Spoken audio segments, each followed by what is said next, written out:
Hello दोस्तों, तो आज के इस वीडियो में हम बात करने वाले हैं कि अगर आपका डीमैट अकाउंट ग्रो एप्लीकेशन में है तो आप अपने खरीदे हुए स्टॉक्स में स्टॉप लॉस कैसे लगा सकते हैं, प्लस लगाए हुए स्टॉप लॉस को आप मॉडिफाइड कैसे कर सकते हैं, उसके बाद आप उस स्टॉप लॉस को कैंसिल भी कैसे कर सकते हैं। ये सारी चीज मैं आपको स्टेप बाय स्टेप बताने वाला हूँ, क्योंकि मैंने पहले से डिलीवरी के एक स्टॉक्स बाय करके रखा हुआ है जिसमें मैं आपको स्टॉप लॉस लगाकर दिखाऊंगा, प्लस स्टॉप लॉस को मॉडिफाइड करके दिखाऊंगा, उसके बाद लगे हुए स्टॉप लॉस को कैंसिल भी करके दिखाऊंगा। तो आप इस वीडियो में तक बने रहेगा ताकि आप स्टॉप लॉस को स्टेप बाय स्टेप सीख सकें। और सबसे पहले अगर आप इस चैनल पर नए हैं तो हमारे इस वीडियो को लाइक करके चैनल को सब्सक्राइब जरूर कर लेना ताकि आपको मार्केट से रिलेटेड ऐसी इन्फॉर्मेटिव वीडियो मिलती रहे। तो चलिए दोस्तों चलते हैं मोबाइल की ओर। तो यहाँ पर दोस्तों हमने जो होल्डिंग करके रखा हुआ है वो यहाँ पर हमें होल्डिंग में दिखेगा। तो यहाँ पर हम होल्डिंग में आ जाते हैं। अब यहाँ पर आप देख रहे हैं मैंने यूनियन बैंक ऑफ इंडिया का एक स्टॉक्स होल्ड करके रखा हुआ है, मतलब कि एक शेयर मैंने बाई करके रखा हुआ है। तो अब आपको मैं इसमें स्टॉप लॉस लगाकर दिखाने वाला हूं। तो अब आपको स्टॉप लॉस लगाने के लिए सिंपली इसमें एक बार क्लिक कर लेना है। क्लिक करने के बाद अब आपको यहाँ पर सेल के लिए स्टॉप लॉस लगाना है। तो यहाँ पर हम सेल बटन में क्लिक कर लेंगे।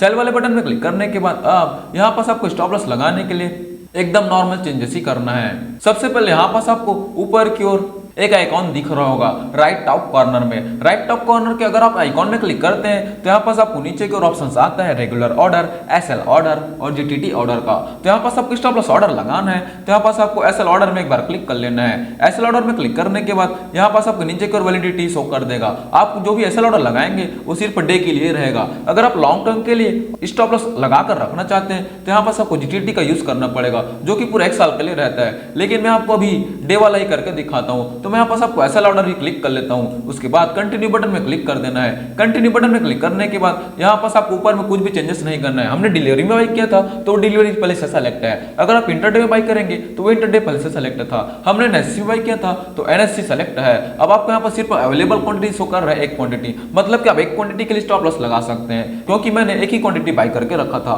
तो मैं यहां पास क्वांटिटी एक ले लेता हूं। उसके बाद यहां पास आपको ट्रिगर प्राइस और लिमिट प्राइस डालने का ऑप्शन आता है। अब जैसे कि यूनियन बैंक का प्राइस चल रहा है 147 रुपए 20 पैसा। अब मैं चाहता हूं कि जब भी गिर कर 146 रुपए तक जाएगा तब मैं इसको सेल करूंगा। तो यहाँ पर आपको ऐसा ट्रिगर प्राइस में सिंपली 146 रुपए लिख लेना है। 146 रुपए लिखने के बाद अब यहाँ पर आपको नीचे की ओर लिमिट प्राइस लगाने का ऑप्शन आता है ऐड लिमिट प्राइस का। तो यहाँ पर तो आपको लिमिट प्राइस को ट्रिगर प्राइस से थोड़ा छोटा रखना होता है। अगर आप लिमिट प्राइस को बड़ा रखते हैं तो आपका स्टॉप लॉस ऑर्डर नहीं लगेगा, या तो अगर आप लिमिट प्राइस नहीं रखना चाहते हैं तो सीधा सीधा आप यहाँ पर सेल बटन में क्लिक कर देना। सेल बटन में क्लिक करते ही यहाँ पर आपका ऑर्डर प्लेस हो जाएगा। क्योंकि दोस्तों बहुत लोग ट्रिगर प्राइस और लिमिट प्राइस में कंफ्यूज होते हैं, लेकिन ग्रो एप्लीकेशन में ये फायदा है, सिंपली आप ट्रिगर प्राइस लिख कर भी सेल बटन में क्लिक करेंगे तो आपका स्टॉप लॉस ऑर्डर प्लेस हो जाएगा। कुछ ब्रोकर फर्म में आपको लिमिट प्राइस पर ट्रिगर प्राइस डालना पड़ता है और उसमें भी बहुत कंफ्यूजन होता है, लेकिन ग्रो में ऐसा नहीं है। आप सिंपली ट्रिगर प्राइस में अपना प्राइस फिल कर दिए और सेल बटन में क्लिक कर दिए तो आपका ऑर्डर प्लेस हो चुका है।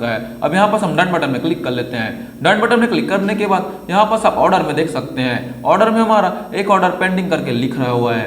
यहाँ पर सब देख रहे हैं हमारा ट्रिगर लगा हुआ है 146 रुपए में। यहाँ पर सब देखेंगे यूनियन बैंक ऑफ इंडिया का सेल एसएल करके लिखा हुआ है एनएससी में, और क्वांटिटी लिखा हुआ है एक क्वांटिटी, और यहाँ पर ट्रिगर प्राइस आप देख सकते हैं 146 रुपए के लिए लगा हुआ है। तो दोस्तों इस प्रकार से हमारा स्टॉप लॉस ऑर्डर लग चुका है। और यहाँ पर मैं आपको होल्डिंग में जाकर दिखाता हूँ। हमारा होल्डिंग अभी भी यहाँ पास एक शेयर में बना हुआ है, मतलब कि हमारा अभी पोजीशन स्क्वायर ऑफ नहीं हुआ है। जब भी हमारा 146 रुपए में आएगा प्राइस यूनियन बैंक का तो यहाँ पर हमारा स्टॉक सेल हो जाएगा। तो दोस्तों इस प्रकार से आसानी से स्टॉप लॉस लगा सकते हैं, एकदम ही सिंपल है। अब अगर आपको स्टॉप लॉस को मॉडिफाइड करना है तो वो कैसे करना है, तो यहाँ पास आपको ऑर्डर में आ जाना है। अब आप जिस भी पेंडिंग ऑर्डर को मॉडिफाइड करना चाहते हैं उसमें सिंपली एक बार क्लिक कर लेना है। क्लिक करने के बाद यहाँ पास आपको सेकंड ऑप्शन दिखता है मॉडिफाइड का। तो यहाँ पास आपको मॉडिफाई बटन में क्लिक कर लेना है। मॉडिफाई बटन में क्लिक करने के बाद यहाँ पास आपको सिंपली प्राइस को मॉडिफाइड करना है। अब जैसे कि मैं यहाँ पास 146 रुपए के लिए जो स्टॉप लॉस लगा हुआ है उसको मैं 145 रुपए के लिए लगाना चाहता हूँ, तो मैं यहाँ पास 146 को माइनस करके 145 लिखकर मॉडिफाई सेल में क्लिक कर दूंगा तो इमीडिएट हमारा स्टॉप लॉस ऑर्डर मॉडिफाइड हो जाएगा। अब मैं यहाँ पास डन बटन में क्लिक कर लेता हूँ। डन बटन में क्लिक करने के बाद यहाँ पास आप नीचे को देखेंगे ट्रिगर 8 146 रुपए के लिए लिखा हुआ था वो अब 145 रुपए हो चुका है, मतलब कि हमारा स्टॉप लॉस ऑर्डर मॉडिफाइड हो चुका है। तो अब इतनी आसानी से स्टॉप लॉस ऑर्डर को मॉडिफाइड भी कर सकते हैं। अब मैंने आपको बोला था कि स्टॉप लॉस को कैंसिल भी करके दिखाऊंगा, तो आपको स्टॉप लॉस को कैंसिल करने के लिए सिंपली सी ऑर्डर में आकर अब आप जिस भी स्टॉप लॉस ऑर्डर को कैंसिल करना चाहते हैं उसमें क्लिक करके आपको सबसे पहला ऑप्शन मिल जाता है कैंसिल का। तो यहाँ पास आपको कैंसिल बटन में क्लिक कर देना है। उसके बाद यहाँ पास आपको कंफर्म कैंसिल में क्लिक कर देना है। तो यहाँ पास हमारा स्टॉप लॉस ऑर्डर कैंसिल हो चुका है। अब मैं यहाँ पास डन बटन में जाकर देखता हूँ। डन बटन में आने के बाद यहाँ पास देख रहे हैं हमारे यहाँ पास ऑर्डर कैंसिल हो चुका है। 2 डेज ऑर्डर इक्विटी करके लिखा हुआ है। पहला जो हमने बाय किया था और सेकंड है जो हमने भी सेल के लिए स्टॉप लॉस लगाया था वो यहाँ पास कैंसिल हो चुका है और यहाँ पर हमारा भी होल्डिंग बना हुआ,